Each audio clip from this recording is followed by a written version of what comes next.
Hey there, and welcome to the Confident Woman Podcast. I'm your host, Rachel Brooks. Join me as I sit down and chat with co-hosts, friends, and carefully curated guests and talk about all the things that empower you to become your best and most confident self. So, let's get started. All right, ladies, welcome back. So today we have with us Jenna Hermans. Jenna is living proof that you can create a life of calm within chaos and overwhelm. She uses her bachelor's degree in psychology, master's degree in organizational management, and over 15 years of human resources experience to build strong teams both at work and at home. Jenna is the co-founder and COO of Be Courageous, a transformation agency, a busy mom of four, a coach, and an award-winning book or author of her new book that has come out, which is Chaos to Calm. So this has been an award-winning book, and we are super excited to have an incredible conversation. So welcome, Jenna. Thank you, Rachel. I'm so happy to be here. Yes, I know we were kind of hitting the deep dive before we hit record, and I was like, "Whoa, hold on, we gotta reel this back and start over," because we were just having like a mini flow before hitting record, and it was just too good to pass this up. But today's conversation is really going to be centered around what her book is, From Chaos to Calm, what that entails, how we as women, it's just like we feel like we have to carry it all, be it all, do it all, and somehow be like a Stepford wife and have it all put together with a big, perfect smile on our face, like, yay, this is realistic, right? So we all know that that's not true. And today we're going to talk about, what it's like to really live in a place of where it feels like chaotic all the time. But with Jenna, she's going to share some of her tips and strategies on how we can start eliminating those pressures to perform, the chaos that's inside our narrative, into our mind, inside ourselves, right? We have to clean house internally and externally so that we can really step fully into the experience of what is calm living. So Jenna, I'd love for you to kind of reel us back a little bit. When we talk about, obviously I'm an author to an author here. For every story, there is a backstory. So I'd love for you to introduce yourself to our listeners and a little bit of how you got into the works that you do today. Sure. So my hero's journey, so to speak, right? The backstory of this book is I was about 10 years ago when my husband and I got married, moved from Southern California to Northern California with 3 children in tow, his kids from prior marriage, who are my children in love. Shortly after that, we had a baby together. And shortly after that, we started a business together as well. So it was in that moment that I had what I could only call identity whiplash, having gone from being incredibly single with so few responsibilities, just me and my cat and my business. I had a preschool at the time, to shifting literally everything except for the cat. Cat came along. Becoming a wife and a mother overnight, moving away from everybody that I knew and loved, my built-in community, to now having also physically transitioned to making a person and starting this business. It was so much, and it was too much. It was way too much, because although the intentionality was there of I'm going to get married and we're going to have this family and we're going to move and all these things, I forgot to bring me along with it all. And I was doing the things, but I wasn't inside of myself making sure that I was nurtured and cared for through this process. So what resulted from that was a very unhappy soul and nervous system with perpetual panic attacks and anxiety attacks on the regular, especially when my husband was traveling for our work and I'm, breastfeeding a child, feeling very tethered with the whooshing of the breast pump, and littles needing to come home and need homework help and snacks. And I have to think about dinner and making sure that everyone gets bathed and brush their teeth and goes to bed. And then I finally fall asleep, and then I wake up with a baby and then wake up the next day and everything starts all over again. It was chaos. It was utter chaos, internal, external. I saw no light. I just saw the swirl of everything. And there was one day that I woke up and said, you know what? I don't want to do it like this anymore. I don't want to barely survive this existence that I'm in. I want to enjoy it. I want to thrive in it. And I know that it's possible. I know it's so possible. I just haven't figured it out yet. Or I also have tools like you said, with the master's degree and the psychology degree and having had so many years in HR and operations, I could bring the things that I know from that world into this world. And that's what I started to do. I started to bring in operational efficiencies and team dynamics and all these things that I've practiced and understanding how habits are created and behavioral psychology and managing teams, bringing all of that into my home and into myself to create a more sustainable infrastructure that was nurturing for me and my family. Because in the chaos mode, I was a crappy mom. I was a crappy partner, and I definitely wasn't there as a great colleague to anybody. So being able to create this infrastructure where the home ran more smoothly, I was finally taking care of me with intentionality that I could get my feet back on the ground. And that's when I discovered putting in air quotes here, the concept of calm. And so what is calm to you today? Because I've got so many questions, but I would love for like you just shared the chaos. You're sitting here in this moment and you could feel the calm. There's a sense of peace and stillness within you. That's where you are today, right? Yeah. Yeah. Even when the shit hits the fan, which it inevitably does, I have a practice, right, that I've been doing for so many years now that when that shit hits the fan, I don't get so much of the shrapnel on me, right? Like it's gonna happen. It's there. But I don't have to be affected by it, right? The chaos is still swirling. I still have 4 kids. They're still under my roof. My husband still travels for work and is gone all the time. He was just in Kuwait, like other side of the world, legitimately, right? But the chaos that is going around doesn't penetrate me the way that it used to because I'm taking care of me, right? I have my self-care in check. I have habits that support me. I have a community around me that I've built and nurtured that support me and support my family. I've put my communication in check. I've gotten really, really clear about how to communicate with those around me and to build rapport and nurture my relationships so that I am heard, I am understood, and that others in my world also feel heard and understood, which all support the calm as well. Right. And I would say, addition to that, like, what is my definition of calm? Right. It's not about the being slow, being zen, and everything is quiet, but rather it's actually about flow. Right. When you know that you're safe and comfortable, right, that you're not worried about, the huge life stressors that we take and sometimes we look at them, we're like, oh my God, a lion, but it's not a lion. It's a deadline. Or our kid just, didn't follow through on what they said they were going to do, or something happens with our partner, whatever it is, right? When we recognize that we're actually safe and we see that, it's like, I'm okay. Everything around me is okay. This is all temporary. I can handle it. I haven't not handled anything that's come my way so far. So being able to find the flow to actually have energy, right? It's a good positive energy. And for me, that's actually maybe to others, it's a little manic, it's a little hyper. I get really hyper sometimes, but that's me in my calm. That's me feeling safe. That's me in my flow, being creative, having a good time, being able to take any problem that comes my way and sit with it from a very grounded place and say, I got this. I can figure that out. Yes. What I'm sensing is just you really come to a place where instead of what we could feel when our world is in chaos, again, it's what Jen's saying is not so much about your external circumstances and situations. It's really about the internal, how we perceive that. And I think for me, I mean, what's coming up for me is like, I found myself in a state, I mean, several years ago when I was just like, I hit my breaking point and I was so quick. I was so snappy. I was very reactive.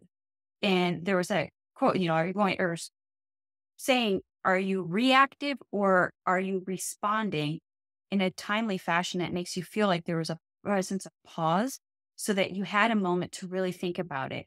And when I remember hearing that, I was like, react or respond. Yeah, that's a great question. So now I'm going to ask myself those questions when I feel like my internal is just going berserk, right?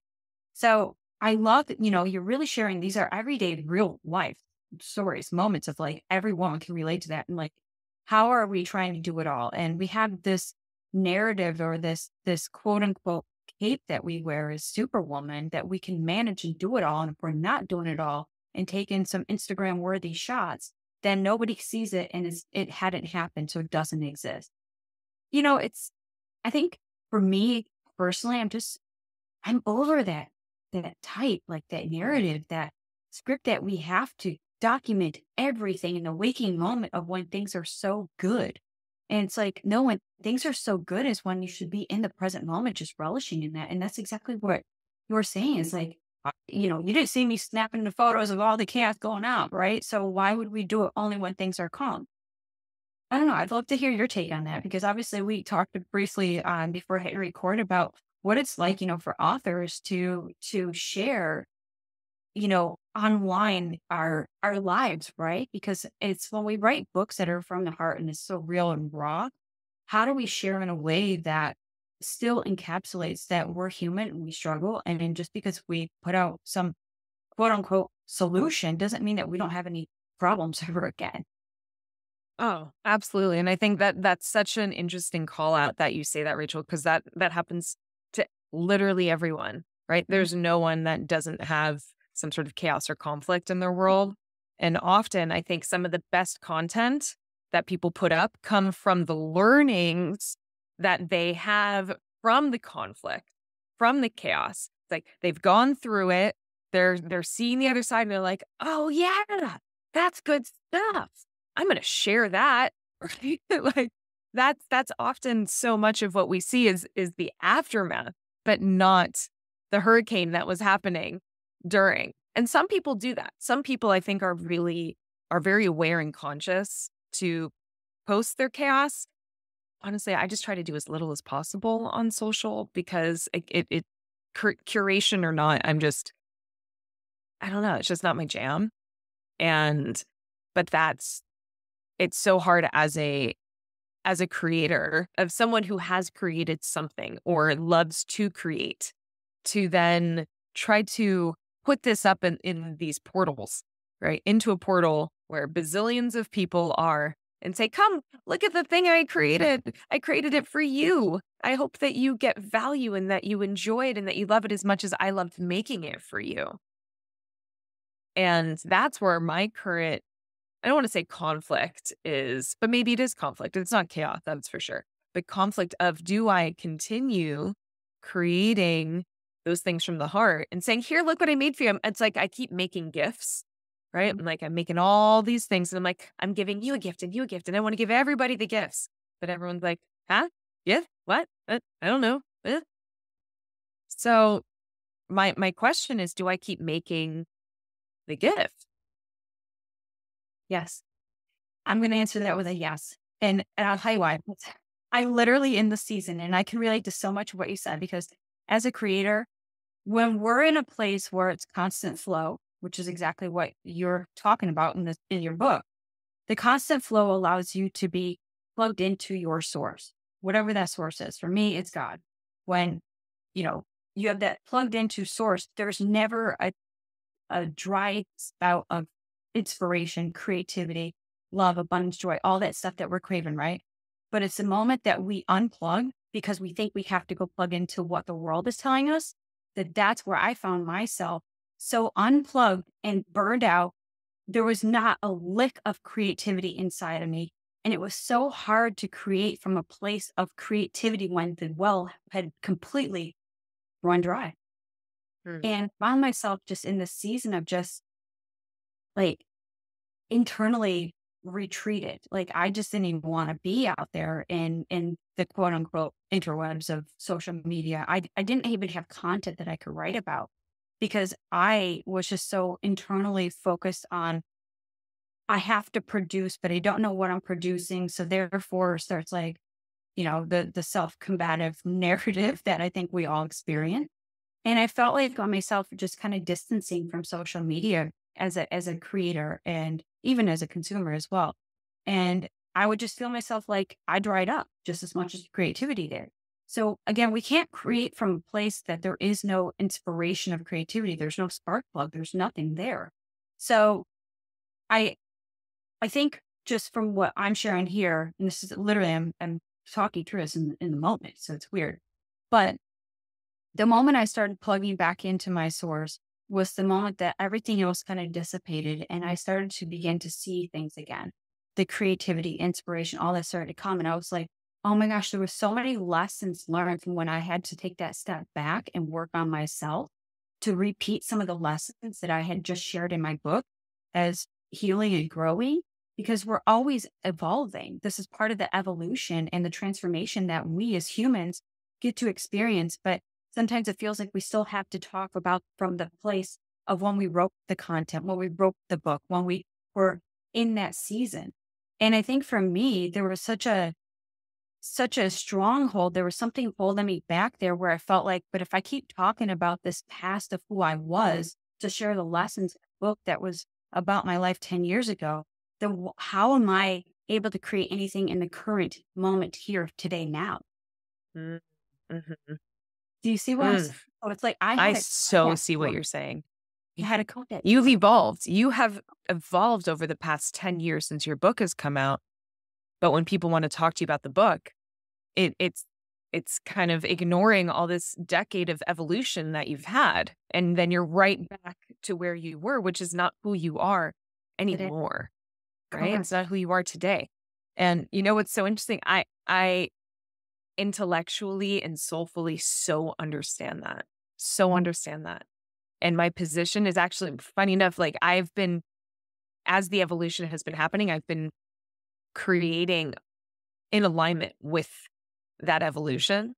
And I mean, the well it is running. Let me tell you, Mhm. there's so much coming out. But I'm like, is this the right tap for the well to come from? Is this the right faucet? Right. And I'm like, huh, I think I might need to close that faucet and open up a different one and have the well because it's coming. There's so much. I can't stop. I literally cannot stop. I'm writing constantly because I love it. And it's just that's my outlet. And that's my processing. That's how I process is through writing and words and I love that my clients love that so much because I give them so much to ponder and think about. And I love taking our conversations and, you know, theming and dissecting them and all of that, which is a joy, such a joy to do. But I'm like, this faucet over here where the well is coming out strong is it's not watering anything. The plant, there are no plants there, right? That's what it feels like. I'm like, I'm pouring out all this well, this beautiful mineral rich water that's so nourishing, but there are no plants to water. So I'm like, let me go find the garden that I can water, right? Or some new seeds. Let me find some seeds that I can nourish. And that's where I'm being drawn to is finding those seeds, finding that garden and not doing it the way that I have been because that hasn't been fruitful for not necessarily not for me, but more like the impact isn't there. Exactly. I relate to everything that you're talking about because it's like, I think we have to go through some of our own dry seasons to recognize that because I'm in a season right now where it's like I can't stop and I'm still sitting on a mountain of content that I feel like I can't ever break through. There's so much of it and it just keeps pouring out, keep pouring out. But I think at this point where when I cut that cord and just said, you know what, Rachel, you're not that version of her anymore. Allow yourself permission to be the version you are today. Talk about the stories and the lessons that you're going through in this season of your life that, I'm finding myself as like, you know, quote unquote, redefining success. Because I mean, I did a little mini series called Redefining Success because I want to talk about things that are meaningful in a season that I'm in right now. Because again, when we talk about like success for a moment, and I'm going to bring this back full circle here, is like, success is so subjective. It's like the art, right? Beauty's in the eye of the beholder. So how we define success is so subjective to who we are, right? What is success to you? It can be something completely different as it is to me. But I had this notion that success was to check all those boxes and hit the awards and accolades and the achievements and all the things, right? And then when you get to the top, you're just like, holy shit, this is it? This sucks. Like, this sucks. And you're so alone. You're so alone at this top of this mountain that you chased your way up there to find out that this is so empty and so lonely and so vapid. And that's what the world says is successful. And so when I just had this, like, everything in me just sunk. I was just like, I don't want to be at this. I don't want to be here anymore. So I started taking this deep dive into what is success for me. And I think the biggest piece that was missing was meaning and fulfillment. There was no fulfillment. It was all about getting there as quickly as I possibly can because I had so much that I wanted still to accomplish and achieve in my life. And I think that we were touching upon this at the beginning of there's so much we want to do. Should we push pause on that so we can really just bask in the present of now? And that's the season I'm in. I just had a conversation briefly with a girlfriend the other day, and she said, "Oh, I didn't realize that you do coaching and consulting for other brands and businesses." I said, "Yes, because I finally had to put a pin in all of mine." And I kept saying, "Rachel, you're not creating anymore. Stop creating, stop creating." Because I know that that chase to create more will also burn you out. Because to your point, Jenna, you're making all these gifts, but the people don't even know, one, that you have the gifts. Two, they don't necessarily want your gifts. Or three, they don't know how to use the gifts because they haven't really experienced you yet. And I was just like, damn. All right. So there it is. There it is. Wow. Right. And I mean, and our plates are so full already, right? Like you can't add anything else to it. Life is so full. So the idea of, what if I just turned on all the taps? Right? Could turn the one that's already on, turn on another one, let's turn another one and see and just throw, everything at the wall and see what sticks. Yeah. Like that is not a luxury that I know I have and all of my clients, right? No one, I don't know anybody who has that luxury besides my teenage daughters. Right? The whole world is their oyster. But or my 7-year-old, I mean, truly he can throw anything at the wall. But I digress. I'm speaking metaphorically, all of our walls are intact, I swear. But like I don't have the capacity to leave my current tap on to see, oh, maybe something will sprout there. Right. And turn on this other tap. I'm like, oh yeah, I know for sure there's some seeds here, but I don't know if maybe there's some seeds over there and over there and over there. And let me turn on the taps in all these places. Cause honestly, when my book came out or right before it came out and I'm doing book talks and workshops and speaking engagements and podcasts up the wazoo and all of these things while also managing my day job with Be Courageous and managing my coaching clients and my family, it was all too much. It was much too much. Thankfully, I knew this is a season, right? There is an end time to launching a book, which, I'm so glad that season is over because it was exhausting. And I crave simplicity. I crave what's the one thing, right? Because there are those big rocks that are on my plate that fill up majority of the plate. My family, my job, right? All of those things, my clients, these are all very important things to me, and myself included, me taking care of the being that I am. And then there's these other spaces in between, a little more space. And I've been filling that with the tap that's been going, not watering anything. And because that really where I want to keep like that precious little space in between on that or on something else and letting that go, which is, the art of letting go is profound truly in this human existence that we're in, of saying, I have invested so much of myself, of my effort, my energy, my time, my money, whatever it is, into something.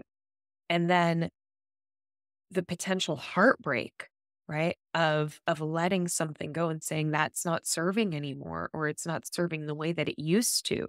right? People who shut the doors on their store, their physical, tangible stores, because it's like it doesn't make sense to keep this open anymore, right? The ROI in the big scheme of things, and not just the money, but the effort, the energy, the heart of it all. Am I still getting that return? Right.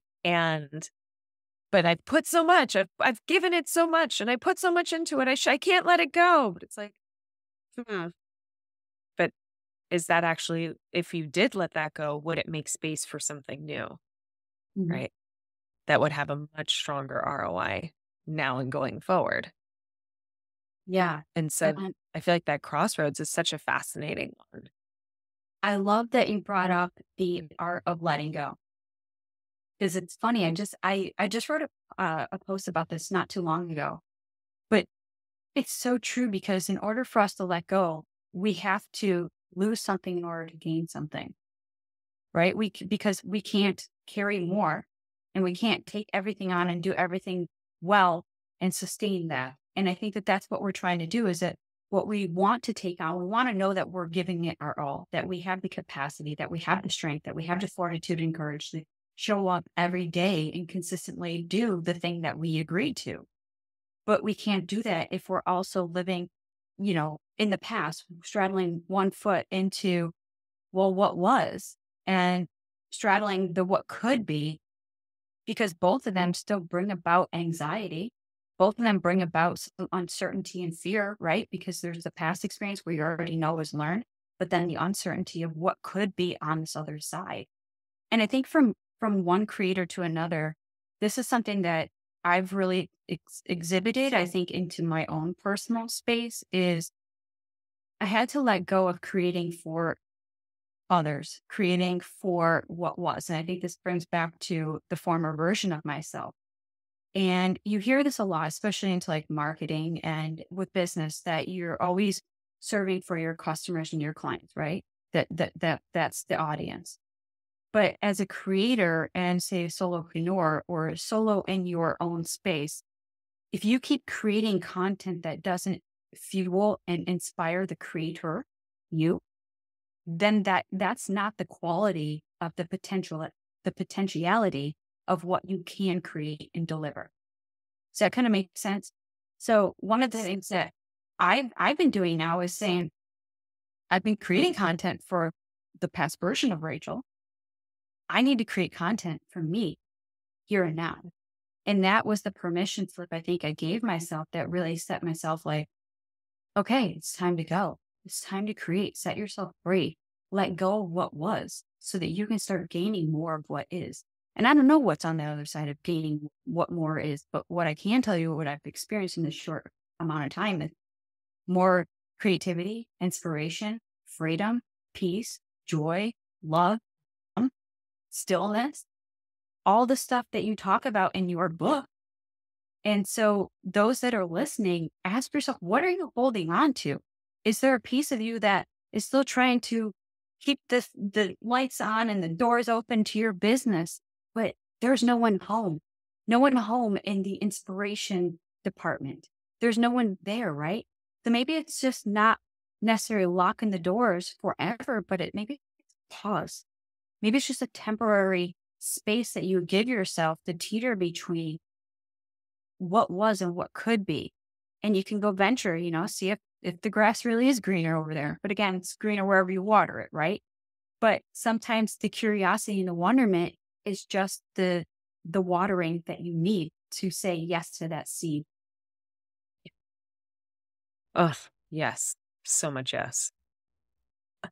So much yes. And the end, I mean, as you and I were talking about before we pressed, record, was this concept of pause, right? And really that concept of pause, of in the space of contemplation, of crossroads, of burnout, of conflict, whatever it is, that it doesn't feel like it's in flow, right? That one, making rash decisions is definitely not the calm approach. When it's like, I am overwhelmed, I'm burnt out, let me make a huge decision. And it's like, no, that is not the time to make a huge decision. Because when dysregulated, when not in calm, we're just trying to get safe, right? Like I was saying before with, big things that are big stressors, it looks like a lion's licking at us, like licking its lips. We think, oh my gosh, my life's in danger. At least that's what the reptilian brain is saying, right? That part of us that is still very primitive going, thing that wants to kill me. Like, no, it's not actually. But when in that space, when we're in that overwhelm, we're in that burnout, when we're in that place of like, I can't, I don't want to, it's too much, or I'm just tired, that's the time to really take the pause and not make a reaction, not react, right? But to be responsive. And it takes reflection, it takes pause to calm the nervous system, right? To get calibrated and to get grounded. Say, okay, let me take some space and really think about this, and then make a informed, heartfelt, mind and heart forward decision that's a response to what's going on versus a knee-jerk reaction, because those reactions come from a place of not feeling safe. And we tend to make not the best choices when we don't feel safe, right? We're just Right. like, get me out of here. Let me get out of the uncomfortable situation. Not long term, let me think about this and how this has a bigger effect on things versus this short term, get me out of the uncomfortable situation. Right. And so what tips would you share with our listeners that could really help them take that overwhelmingness of chaos to calm? What are some of your go-to strategies that you would love to share with our listeners? Oh my gosh, I have so many. I have so many strategies. One is, again, don't make knee jerk reactions. Notice there's a lot of self awareness in this practice of recognizing in the self, where am I at right now? And the more that you practice checking in and noticing, the easier it gets to notice, right? 'Cause it's like, oh, there's a pattern.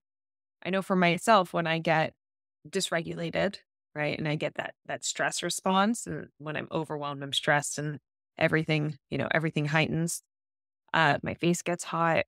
I feel tears well up behind my eyes. I feel like my blood is like electrified. And it took a while for me to recognize, after it happened a few times. I'm like, oh, that's my stress response. That's my body saying you're in danger, right? But my mind thinking, get me out of this. But once I recognized and had that awareness, oh, that's just a response. That's my body's reaction to the interpretation of my environment.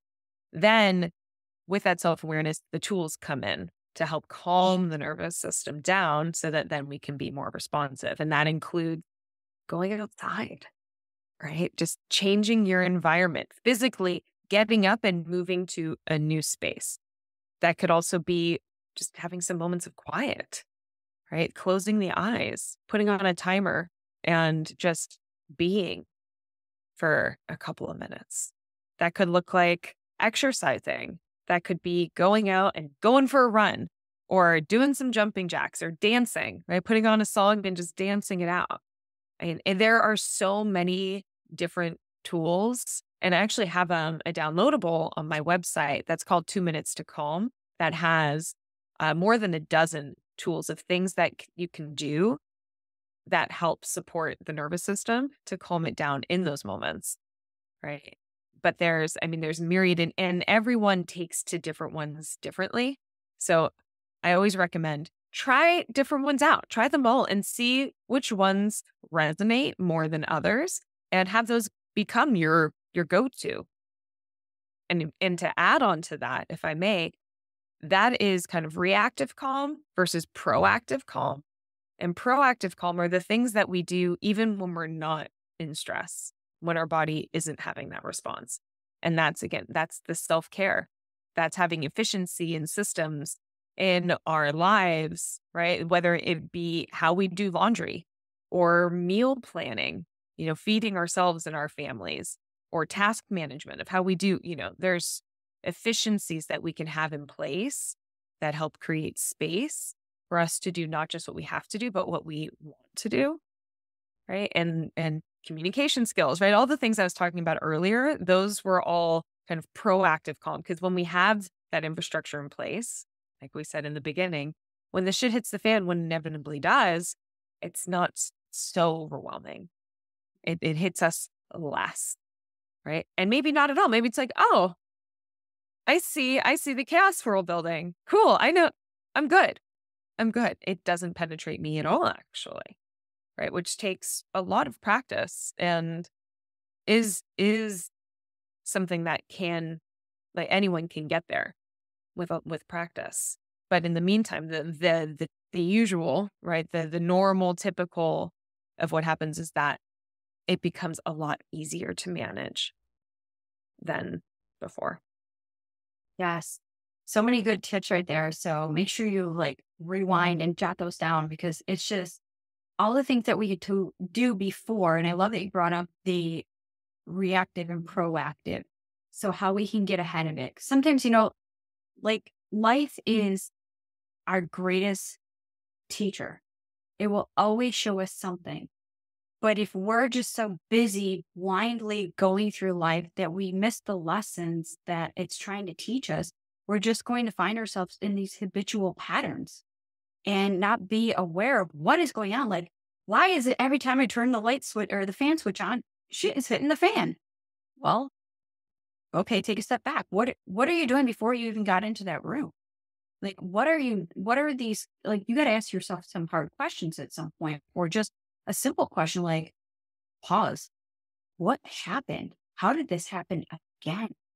And when you find yourself in those same situations, you start recognizing patterns. So one of the things that also for me has been a huge proponent into managing stress and feeling that emotional safety, right? So when we talk about safety, it's that emotional safety that you feel regulated internally, that it's safe in your inner house, not just your external into your outer house. So I know that some people can like clean and make sure that their rooms are empty and void and feel good, but yet there's still this internal angst, this chaos inside them. I know for me, writing is a big part of my life. I have journals upon journals upon journals.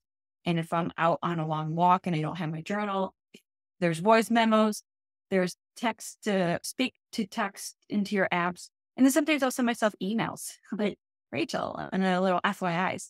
But to verbally express it in some capacity, to write it or orate it has been a huge changer in a lot of things that I do. Would you say that has been helpful for you too as a writer, obviously? Oh, yeah. Oh, yeah. And you were saying like the voice notes, the emails, the messages. Like, I mean, there are so many words in so many different places. Right. Yep. And I had to get better about like, where am I going to put all of my words? Because having them in 8 different places is not serving my calm. no, no. Oh my gosh. It's like, I know I wrote that down. Where was it? Was it in my voice memo? Was it in my notebook? Is it in my email? Like, yeah. So then you find like yourself just figuring out where it is. But yeah. How do you organize that? Yeah. So now I actually do mostly voice notes, mostly, and then I'll copy and paste the text, right, into a Google Doc. And then and when I'm ready to just write, I'll do it all in the Google Doc. So that's where I try to keep all of it, or things that I know that I want to look at later, right? I've got like a headline of the idea of that I want to go deeper on, and I'll email it to myself, and then I go into the Google Doc and go further there. Absolutely. Because I mean, they were everywhere. They were all over. And so it's a lot more organized now and a lot easier to find what I'm saying. You know? Oh my goodness. Oh my goodness. So many great just tips and strategies that you've shared here. And, as we wrap up today's episode, I'd love for you just to share if there's anything that we haven't talked about that you're like, oh my gosh, this was definitely, I want to leave your listeners with this. Do tell. And then in addition, how can people find out more about you, learn along with you, and of course, get a copy of your book? Thank you. I would say, I think there's 2 things I'd like to leave the listeners with, for all of you listening right now. One is, this is all temporary. right? Every moment that we find ourselves in is now gone, and now there's a new one. And so these days and the way that we're feeling and what's going on internally, externally, like it's all shifting constantly. And some days are the weather, right? For us, if we look at our own internal space, our internal climate, like external climate, some days are sunny, no, not a cloud in the sky, 72 and sunny. And some days are stormy as fuck, right? And it's all not just okay, it's all a part of the human existence and our experience.